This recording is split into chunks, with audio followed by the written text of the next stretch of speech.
এখানে কোনো জুলাই যোদ্ধা সঠিক কোনো জুলাই অভ্যুত্থানের সাথে জড়িত কোনো আমার মনে হয় কোনো সংগঠন অথবা কোনো ব্যক্তি জড়িত থাকতে পারে না। এখানে জুলাই যোদ্ধাদের নামে কিছু সংখ্যক ছাত্র নামধারী, সেটা ইন্টারভিউতে আমি দেখেছি, কিছু সংখ্যক উচ্ছৃঙ্খল লোক ঢুকেছে, সেটা ফ্যাসিস্ট সরকারের ফ্যাসিস্ট বাহিনী বলে আমি মনে করি। এবং আওয়ামী ফ্যাসিস্ট বাহিনী যে এখনও সমস্ত জায়গায় এই বিভিন্ন ফাঁকফোঁক করে বিশৃঙ্খলা সৃষ্টি করার চেষ্টা করছে, সেটা গতকালকেও দৃশ্যমান হয়েছে। সংগঠন আমাদের সাথেও কথা বলেছিল, ঐক্যমত্য কমিশনের সাথে কথা বলেছে।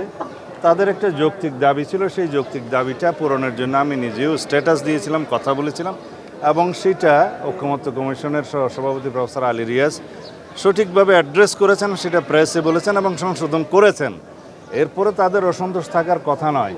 যে সমস্ত বিশৃঙ্খলা হয়েছে আমরা খোঁজ নিয়েছি, এটা তদন্তনাধীন আছে।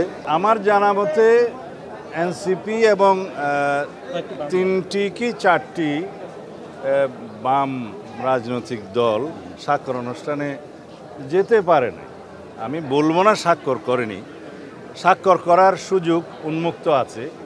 আশা করি তারা ভবিষ্যতে সনদে স্বাক্ষর করবেন। তাতে করে আমাদের আগামী নির্বাচনের জন্য এটা বড় কোনো প্রভাব ফেলবে না। আমরা মনে করি সহনশীলতা সবার মধ্যে আসবে। হয়তো তাদের কিছু দাবি দেওয়া আছে, সেটা সরকারের সাথে আলাপ আলোচনা করবে। এক পর্যায়ে তারাও জুলাই সনদে স্বাক্ষর করবে বলে আমরা বিশ্বাস করি।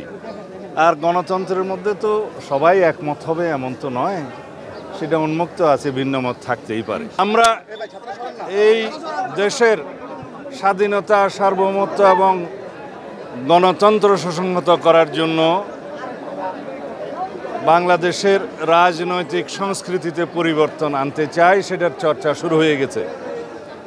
বর্তমান সময়ে সবচাইতে যেটা বেশি জরুরি তা হচ্ছে গণতান্ত্রিক সংস্কৃতির চর্চা, এটা অব্যাহত রাখা, যার যাত্রা শুরু হয়েছে গতকালকে জুলাই জাতীয় সনদ স্বাক্ষরের মধ্য দিয়ে।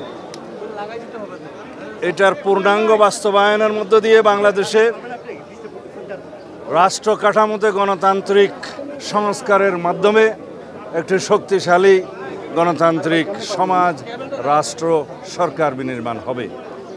তার মধ্য দিয়ে রাষ্ট্রের সমস্ত অঙ্গে ভারসাম্য রক্ষা হবে। জনগণের গণতান্ত্রিক অধিকার, মানবাধিকার সহ সকল মৌলিক অধিকার বাস্তবায়ন এবং ভোগ করা সম্ভব হবে। আমরা সেই জন্য নতুন যাত্রা শুরু করেছি।